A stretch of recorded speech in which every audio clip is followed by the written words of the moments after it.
El encuentro de hoy se titula Experiencias de salvación comunitaria o espacios de salvación comunitaria. Es una expresión que el Papa Francisco trae en Laudato Si, en el número 149. Esta expresión, experiencia de salvación comunitaria, también lo trae haciendo referencia a unas experiencias que él visualiza en las barriadas humildes, en las villas. Por consiguiente, resuena la experiencia a partir de la cual surgen los centros barriales del Hogar de Cristo, que después, de alguna manera, evidentemente trascienden las fronteras de las villas y ya hoy como experiencia están en todo el territorio de nuestra Argentina, ¿no? Dice así: es admirable la creatividad y la generosidad de personas y grupos que son capaces de revertir los límites del ambiente, modificando los efectos adversos de los condicionamientos y aprendiendo a orientar su vida en medio del desorden y la precariedad. Por ejemplo, en algunos lugares donde las fachadas de los edificios están muy deterioradas, hay personas que cuidan con mucha dignidad el interior de sus viviendas o se sienten cómodas por la cordialidad y la amistad de la gente.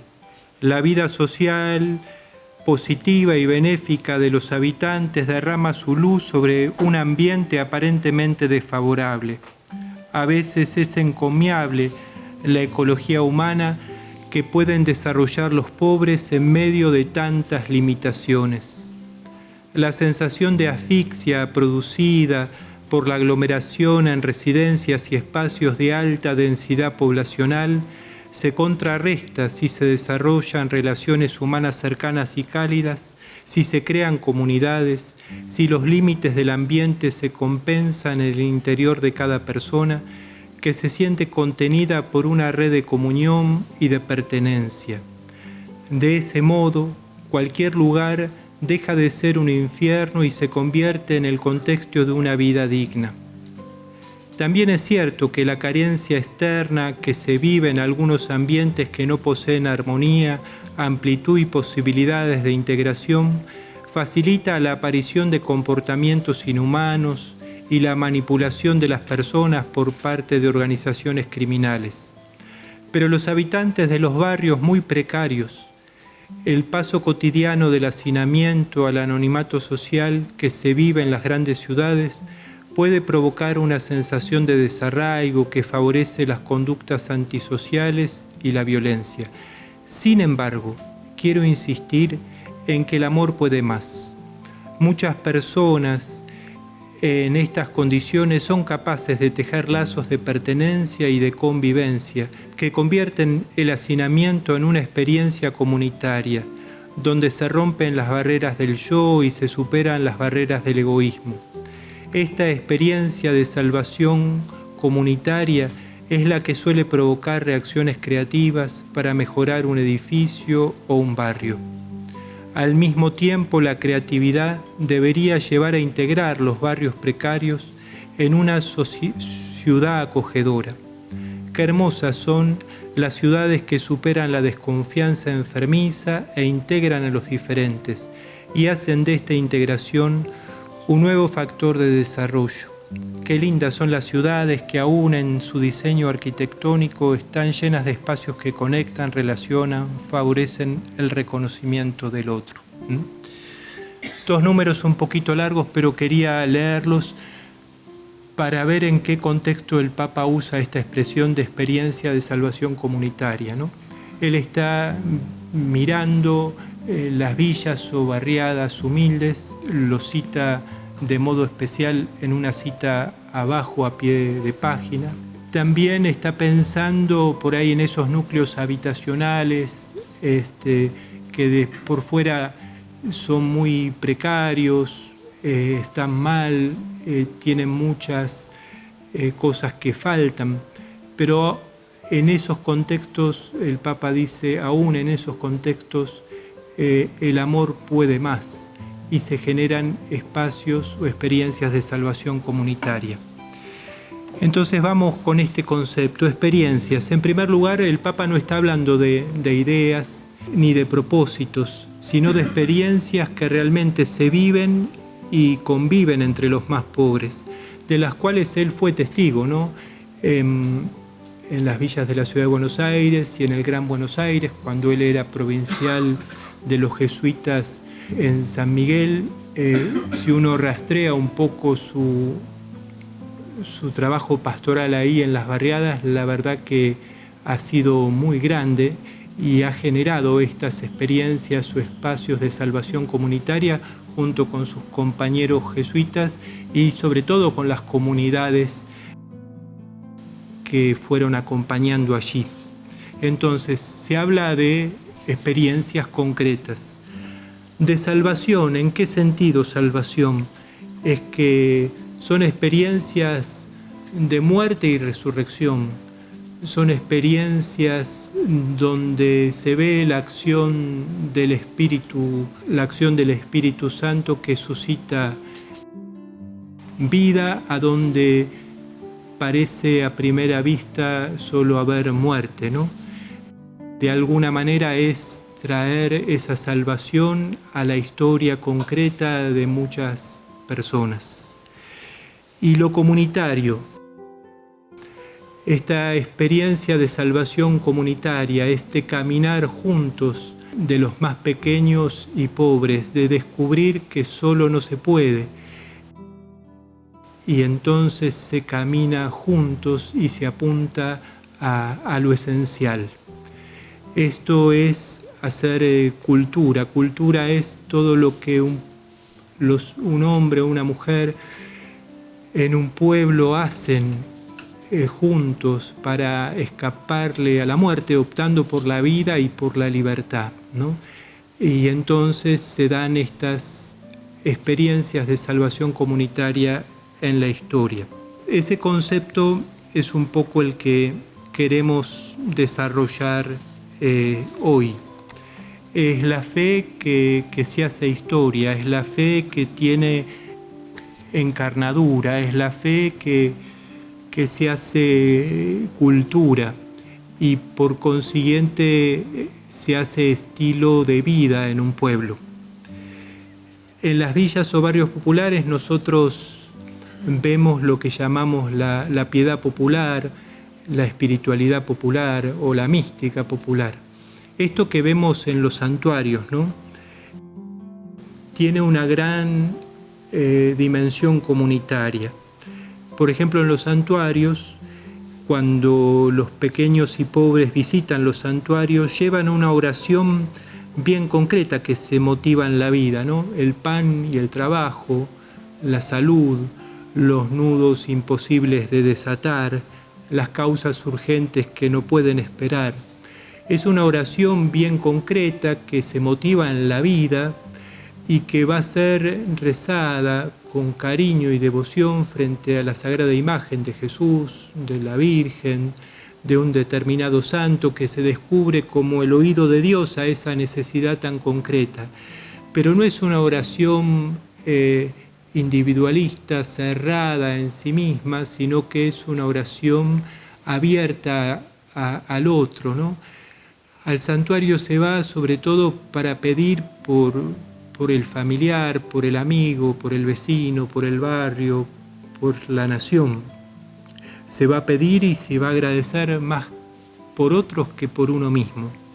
Ahora bien, esta fe que se ve, uno la puede ver en los santuarios, como puede ser en Luján, en San Cayetano, en San Expedito, en distintos santuarios, también se vive en los barrios y es una fe inculturada, que se traduce muchas veces en experiencias de salvación comunitaria. Es ese amor experimentado, ese amor de Cristo que me ama y que me salva, que se traduce en preocupación por el otro y se traduce en deseo de comunidad, de trabajar con otros, de hacer con otros, ¿no?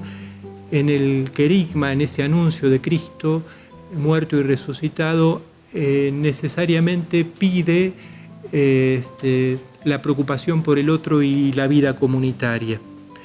Estos espacios de salvación comunitaria se dan en contextos muy adversos, como decía el Papa Francisco, y hay que tener la capacidad de verlos, ¿no? Como, por ejemplo, frente al hambre, frente al no tener para los hijos, las madres que son capaces de no comer para que sus hijos coman, se juntan y son las madres de todos los chicos de ese pasillo, y así lo viven, y por eso organizan un comedor comunitario que, pasada un tiempo de dificultad, puede transformarse en un espacio de apoyo escolar, de jugoteca, puede ir virando al modo de ir acompañando esa vida de sus hijos. Bueno, si uno sabe leer cristianamente, ve allí un espacio de salvación comunitaria, ve encarnada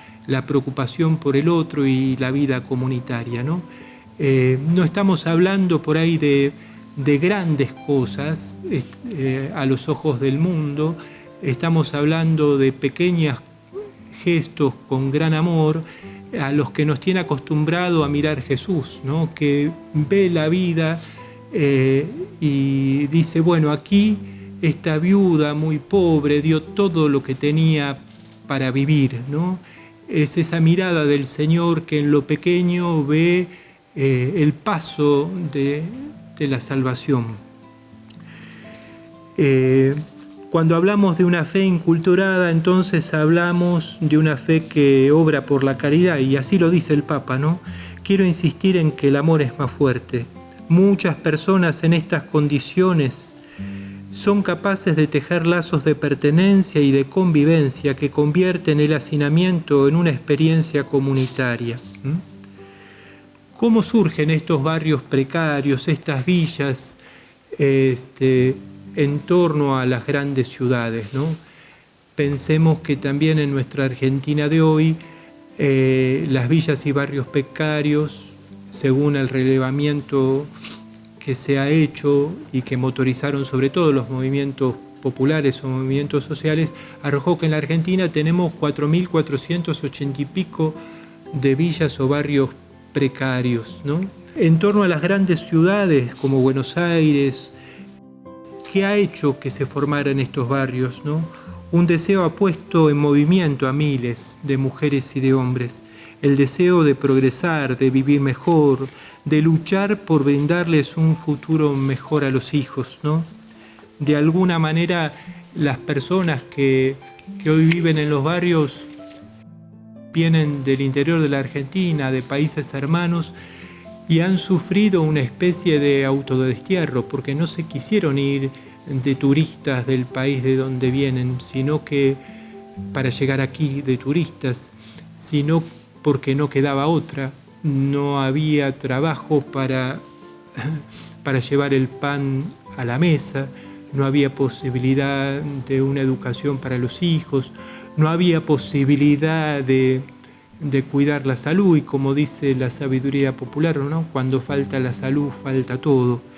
Ese deseo de querer vivir mejor, de querer progresar, ha puesto en marcha a miles de mujeres y de hombres. Y si uno se toma el tiempo para escuchar, y para escuchar de corazón a corazón, por ahí ve cómo esas personas tienen una historia de dolor y de sufrimiento detrás, y a veces hay lágrimas de decir, bueno, yo no quisiera estar acá, pensé que acá iba a estar mejor y más o menos estoy igual, pero ya no vuelvo, no puedo volver atrás.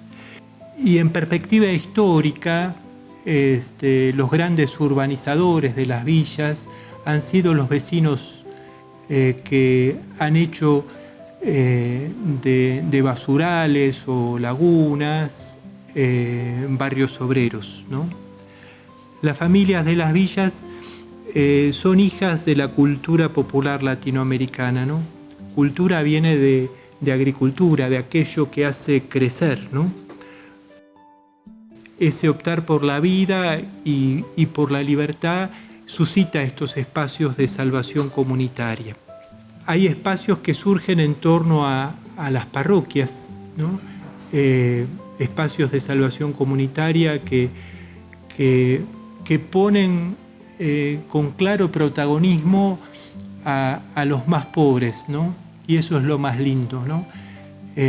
Porque aquellos que se empiezan a acompañar no son asistidos de una comunidad, sino que el horizonte es que son el corazón de la comunidad y que sean protagonistas de esa vida de comunidad, ¿no? Ese es el horizonte.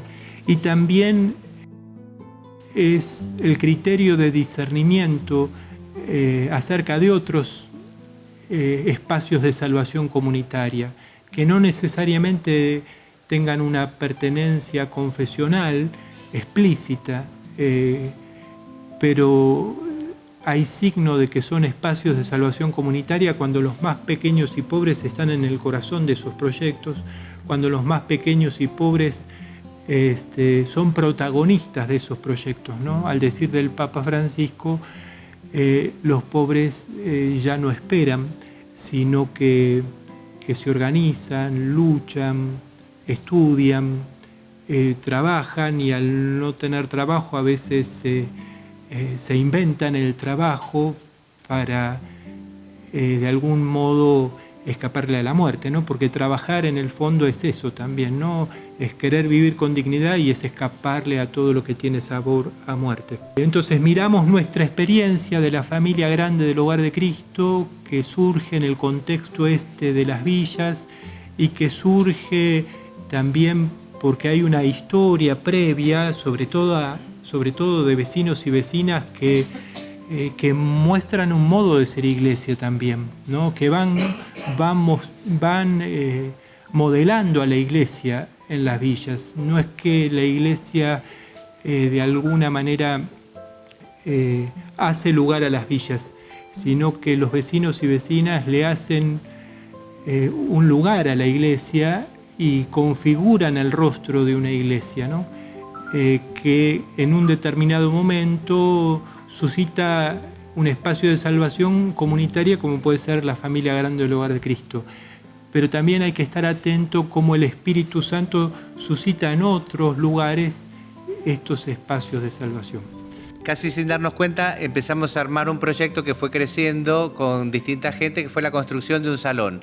Empezamos con un grupo de pastoral universitaria, después se sumó un grupo, una ONG que se llama Ingeniería Sin Fronteras, que no es confesional, digamos, hay gente de todos los orígenes, algunos vecinos del barrio y algunos probation que tenían que hacer horas y que también los sumamos a trabajar en la construcción del Salón Ceferino, así lo llamamos. Lo que empezó como algo muy pequeño se fue haciendo cada vez más grande, todos los sábados era casi una fiesta, había entre 60, 70 jóvenes de distintos lugares, con sus distintos dirigentes, logramos una muy buena coordinación, bueno, fue una experiencia lindísima. Y en noviembre del 2012 viene nuestro obispo a confirmar, que en ese momento era Bergoglio. Entonces estaban los chicos trabajando y yo digo, bueno, vení que vamos a ver a los chicos que están trabajando. Entonces fuimos a la obra y yo le decía, bueno, mira, es de Ingeniería Sin Fronteras, es comunista y viene acá por sus convicciones. Y el otro es judío, el ingeniero, y también viene acá. Y este es el dirigente de Acción Católica, bueno, y así toda la fauna que habíamos juntado, que era algo muy, muy lindo, ¿no? Y muy particular. Bueno, pasa el tiempo, lo hacen papa, y cuando viaja a Cuba y quiere mostrar en un discurso a los jóvenes, donde les incita a hacer el bien, donde propone el ideal del bien común, empieza a contar. Yo me acuerdo cuando estaba en Buenos Aires que fui a una parroquia y el párroco me iba diciendo, mirá, este es de tal lado. Bueno, por supuesto nos juntábamos con todos los que estaban aludidos y decían, yo era judío, yo era el comunista, yo era el dirigente de Acción Católica. Y lo cuento porque, bueno, me vino a la memoria. A todos nos llamó la atención que le haya quedado a Bergoglio la impresión linda, ¿no?, de lo que vio ese día con tantos jóvenes que se dedicaban a hacer el bien más allá de sus creencias y porque ese lugar se transformó también en un espacio de salvación comunitaria, no solo para nuestros vecinos que al día de hoy usan ese lugar para todo lo que se pueda imaginar, sino también para los voluntarios, ¿no? Que colaboraron, que venían de distintos lugares por distintos motivos y encontraron mucho sentido, ¿no? Como el gusto por hacer el bien, ¿no? Por el bien común, por un bien común que sea que esté por encima de mi bien o de mi beneficio individual, ¿no? Que un poco de eso se trata. Bueno, y justamente en esta terminada la anécdota, de lo que se trata los últimos números de la encíclica Laudato Si, es de la propuesta de un cambio que tiene que ver con la educación y con el amor cívico y con los valores, ¿no? Uno diría, bueno, ¿qué tiene que ver una propuesta educativa en una encíclica que tiene como tema el medio ambiente, ¿no? Y es como si el Papa pudiera descubrir que no solo el mundo está contaminado, sino que lo que está contaminado es nuestro interior como humanos y nuestros vínculos, ¿no? Que eso también requiere un cuidado especial para que no se siga contaminando, ¿no? ¿Y qué es lo que contamina y lo que destruye, digamos, este mundo espiritual, este mundo de los vínculos y de los valores? Bueno, son términos que también son análogos al mundo de la economía, ¿no? El consumo, el individualismo, que vemos como matriz o como lógica del mercado, que no estamos tan escindidos como para que eso tampoco pase al mundo espiritual, ¿no? No podemos decir, bueno, esto sucede en el mercado, pero a mí no me toca. No, somos una unidad y un poco lo que pasa afuera pasa adentro, o al revés, lo que pasa dentro de los corazones también pasa afuera y es lo que se ve. Entonces, por eso el Papa me parece a mí que le da tanta importancia a esta educación ecológica, ¿no? Que pasa por tener conciencia del cuidado del planeta, lógicamente, pero también pasa por restaurar, renovar, resucitar a una nueva calidad de vínculos sociales, ¿no? No solamente educar informando sobre los desastres del cambio climático, por decir así, sino también fomentando y creando nuevos modos arriesgando, ¿no? Nuevos modos de vínculos, nuevos modos de formación de la subjetividad que no estén marcados por el individualismo y por el consumo, ¿no? Es como una propuesta contracorriente de la subjetividad posmoderna, por decirlo así, que tampoco me parece a mí que el Papa quiera restaurar algo del pasado, ¿no? No se trata de recuperar, no sé, los valores de la Edad Media, ¿no? No es esa la propuesta, sino mirar hacia adelante con los valores sin tiempo, digamos, del Evangelio y buscar nuevos caminos para la formación de los corazones, de los espíritus, de las subjetividades que tengan que ver con una distinta lógica, ¿no? Una mirada evangélica. La propuesta del Papa es recuperar el sentido de lo común por sobre lo individual. Eso implica una profunda conversión que está despertando en pequeños grupos y promete expandirse. Esto que es muy fácil decir, ¿no? Poner lo común sobre lo individual, es un esfuerzo enorme a la hora de ponerlo en práctica, ¿no? Porque todos estamos de acuerdo que tenemos que cuidar la casa común y que tenemos que cuidar el clima social y la paz social, pero cuando eso implica que yo tengo que trabajar más y dormir menos, o tengo que cobrar menos, o tengo que, no sé, sacrificar algo en pos de lo común, bueno, empieza a haber algunas dificultades. Y ahí creo que es donde está puesto el foco de la educación, ¿no? Cómo formarnos nosotros primero, convencernos de esta prioridad de lo común sobre lo individual y cómo después ponerlo en práctica, por ahí pasa el desafío. A mí se me ocurría también en este juego de las analogías de las palabras que utiliza el Papa y para vincularlo con nuestra experiencia de los hogares de Cristo, que usamos la misma palabra para referirnos a una realidad económica, el consumo interno, que es lo que mueve la economía, Y usamos la misma palabra para referirnos a lo que daña la vida de nuestros chicos y chicas, que es el consumo de sustancias, de drogas, ¿no? No es casual que el término sea el mismo, es un sintomático, digamos. Lo que el Papa pone como diagnóstico aquí al final de la Laudato Si es que el consumo es una manera de tapar el vacío del corazón, ¿no? Esto es aplicable a los dos tipos de consumo, ¿no? De bienes y de sustancias. Los dos esconden atrás un grito que tiene que ver con el sinsentido, que tiene que ver con la soledad, que tiene que ver con un camino que lleva a la muerte, cada vez más a la muerte y a la oscuridad, que se disfraza de consumo, ¿no? Que aparece como la salvación, ¿no? Como la salida, como la huida de ese vacío.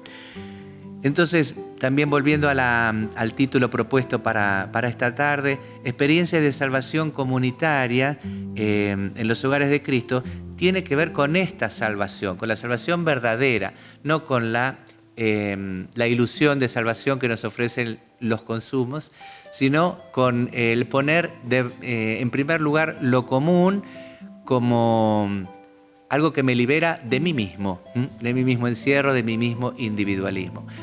Muchos de ustedes trabajan o tienen cotidiano, digamos, con los hogares de Cristo y pueden recordar más de una historia de algún chico, de alguna chica que lentamente fue descubriendo el valor de lo común, ¿no?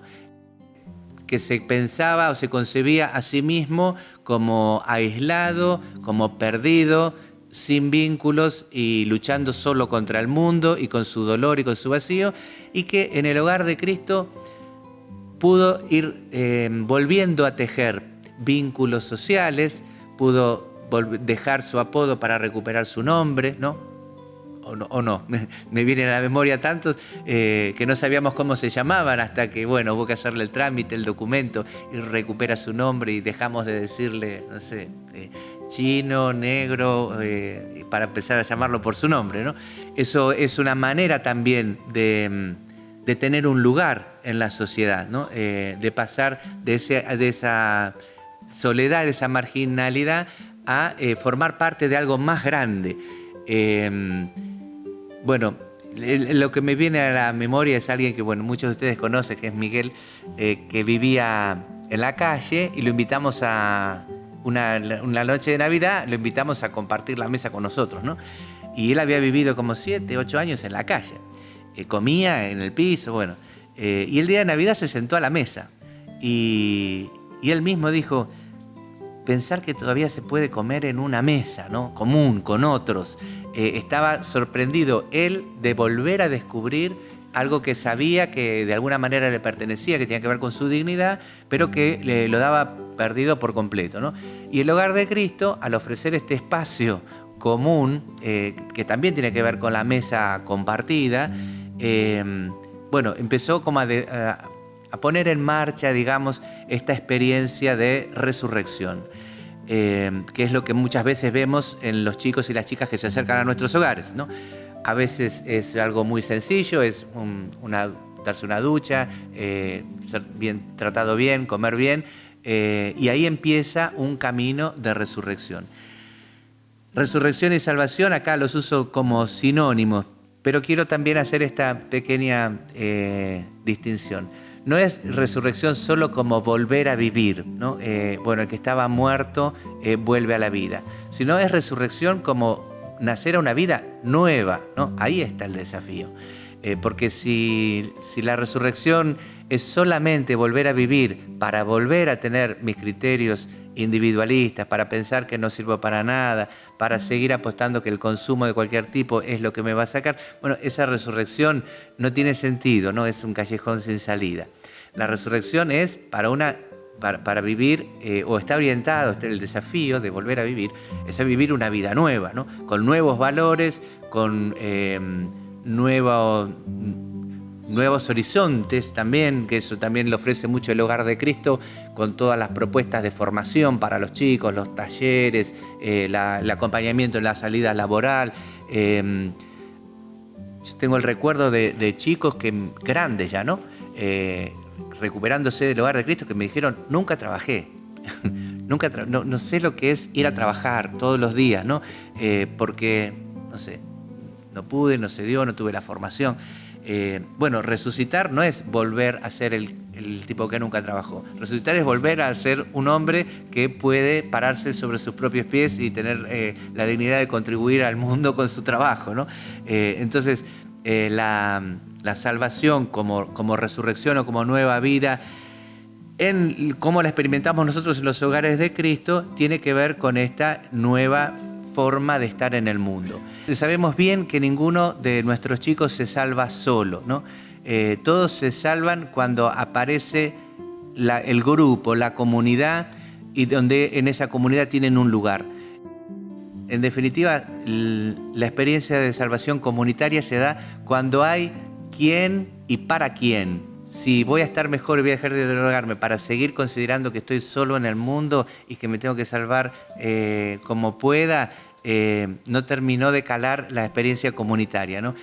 Por eso la experiencia es concreta, no se puede conceptualizar si no se tiene la experiencia, es muy difícil. Por suerte, muchos de los que están acá tienen la experiencia, ¿no? Del trabajo y de lo que acontece con los chicos y chicas que se acercan a los hogares de Cristo, de qué manera resucitan. Bueno, con todas esas dificultades y con todo ese trabajo, es que podemos hablar de experiencia de salvación comunitaria, ¿no?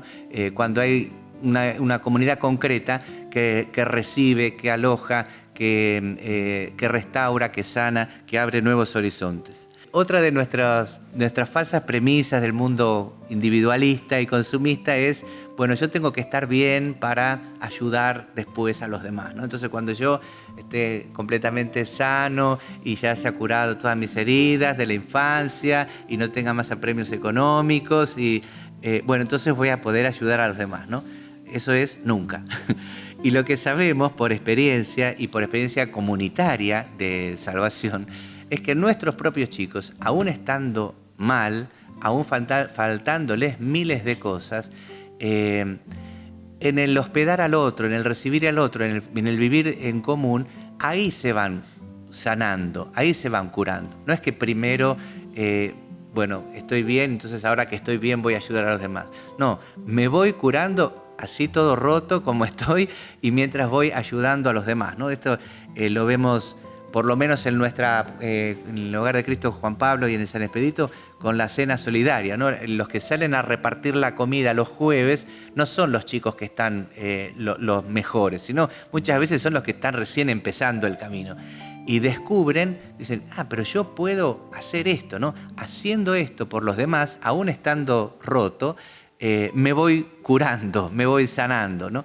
Y derriba un mito que es, bueno, primero tengo que estar bien yo para después ayudar al otro, ¿no? Lo que vemos es que la experiencia de salvación comunitaria tiene que ver con que cuando empiezo a abrirme al otro, empiezo a estar mejor, ¿no? Esa sería un poco la lógica. Lo que se está haciendo en Marcos Paz, ¿no? Lo de las 3T, es claramente un proyecto en donde no son las individualidades las que brillan, sino que uno palpita que es lo común, ¿no? El trabajar unos por otros, el poner las capacidades al servicio de los demás. Y es un poco contracorriente culturalmente, pero también vemos la alegría, ¿no? Y el entusiasmo que eso genera. Y bueno, y hace poquito, hace como 15 días, estuve en Córdoba, en un centro barrial en el que los chicos con botellas recicladas hacen unos ladrillos, donde está el padre Mariano Berlín, ¿no? Hacen como unos ladrillos con botellas recicladas y con eso construyen sus propias casas. Ya tenían construidas 3 casas, ¿no? Es una maravilla, porque es la gente y las cosas que la sociedad de consumo tira, son el lugar donde nace algo nuevo, ¿no?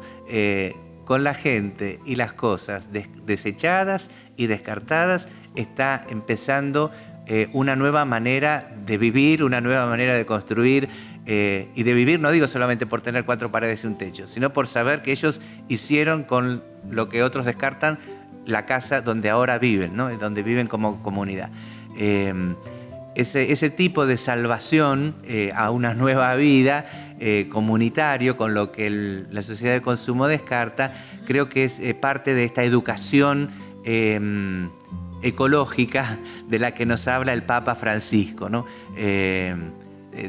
En cuidar también la ecología de los vínculos y la ecología de la sociedad. Lo que salva de las experiencias, en las experiencias comunitarias, es la comunidad por sobre la soledad, la comunión y la familia por sobre el anonimato y la marginación, ¿no? También la propuesta pastoral de las 3C, Colegio, Capilla, Club, tiene mucho de esto.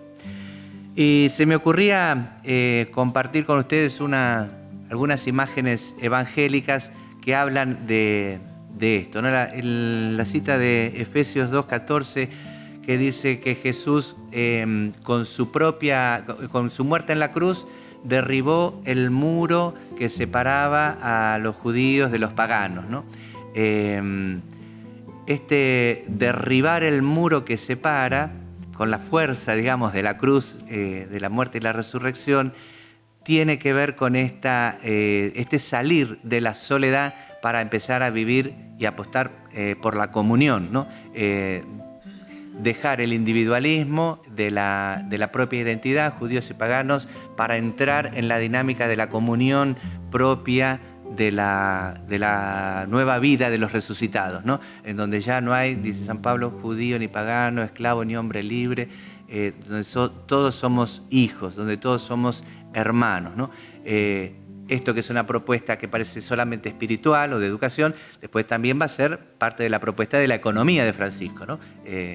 Volvemos a la analogía, digamos, entre los términos de la economía y los términos de la vida espiritual o de la educación. En septiembre, cuando fuimos al encuentro nacional, la charla tan linda que nos dio la doctora Cecilia Benatti sobre la hospitalidad, ¿se acuerdan? Con esas notas propias de, primero, la tensión entre el que recibe y el que es recibido, cierta dureza, o cierta dificultad que puede haber en este acto de hospitalidad, y cómo esa hospitalidad asimétrica tiene que volverse reciprocidad para volverse un encuentro humano que nos transforme a todos. ¿Se acuerdan más o menos que era más o menos el itinerario que proponía Cecilia? Cuando digo hospitalidad me refiero a los hogares de Cristo como lugar de encuentro y de salvación comunitaria, pero también Gustavo habló de los migrantes, ¿no? Nuestra ciudad también tendría que ser en ese sentido hospitalaria, capaz de recibir al extranjero, y de recibirlo no solamente asimétricamente como el anfitrión, sino volvernos hermanos, ¿no? Y esa dinámica o esa alquimia es un poco la que se vive en los barrios, ¿no? Eso es algo muy lindo. Pero, bueno, hace poquito estuve de retiro espiritual en una casa que se llama Santa Marta, y la figura de Marta del Evangelio me parece que ilustra un poco esto que queremos decir con lo de la hospitalidad y con la experiencia de la salvación. Les voy a contar así, rápidamente.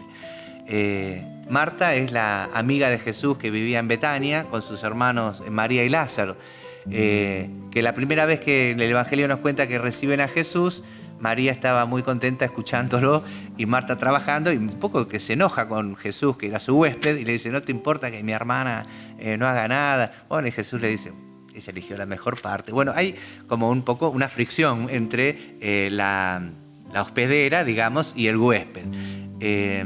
Y más adelante, cuando su hermano Lázaro muere, Jesús llega 1 o 2 días más tarde, y cuando llega a la casa de Marta, Marta le dice: si hubieras estado acá, mi hermano no habría muerto. Es como lo recibe, y no le recibe qué suerte que viniste, sino que tiene un reproche, ¿no? Y un poco esa característica de Marta me hacía acordar a esto que decía Cecilia, que el huésped muchas veces puede ser el enemigo, o que el huésped puede ser incómodo para el que hospeda, ¿no? Y que hay que hacer lugar, y que exige del que hospeda también una apertura y una disponibilidad y aceptar ser modificado de alguna manera, ¿no?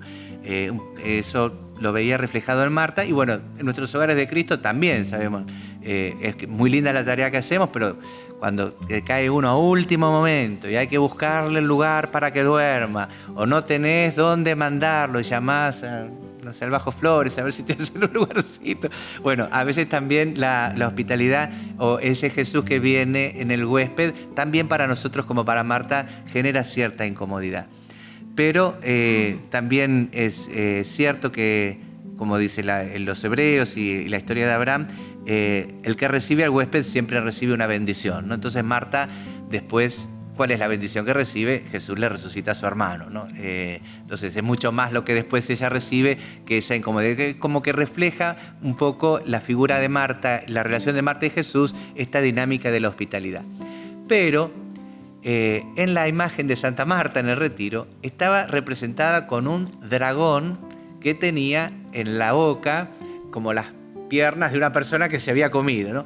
Entonces digo, ¿qué será este dragón? Bueno, entonces me puse a investigar un poquito y ahí viene la parte de la leyenda medieval. Parece que los 3 hermanos, las 2 hermanas y el resucitado, se van a vivir a Francia. Bueno, porque no se iban a quedar ahí en Betania.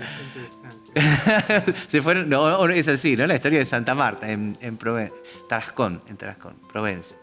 Y sí. Y se van a vivir ahí los 3 hermanos, y en el pueblo, según la leyenda medieval, había un dragón que tenía a todos atemorizados y que se comía a la gente. Y Marta, ¿qué es lo que hace? Se hace amiga del dragón y lo domestica. Y entonces por eso en las imágenes medievales aparece Marta con el dragón, a veces como si fuera un perro, digamos, con una correa, que ella lo lleva y se vuelve su amigo, ¿no? Y un poco también eso me pareció figurativo de la dinámica de la hospitalidad y de la experiencia de la salvación, ¿no? El enemigo, el que mete miedo, es una leyenda medieval, pero que tiene su sabiduría, ¿no?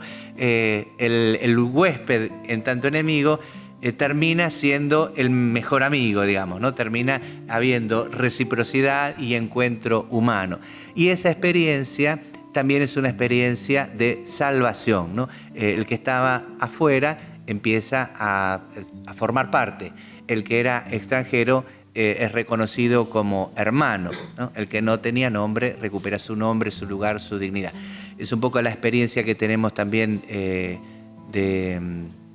comunitaria de salvación en los Hogares de Cristo. Los Hogares de Cristo empezaron hace 10 años como una tentativa, como una experiencia, y hoy, bueno, creció una barbaridad. A donde vayas hay Hogares de Cristo, se fue contagiando este espíritu, ¿no?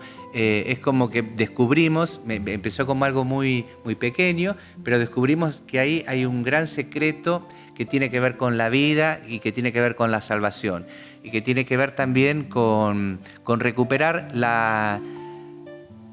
salvación también es salud, ¿no?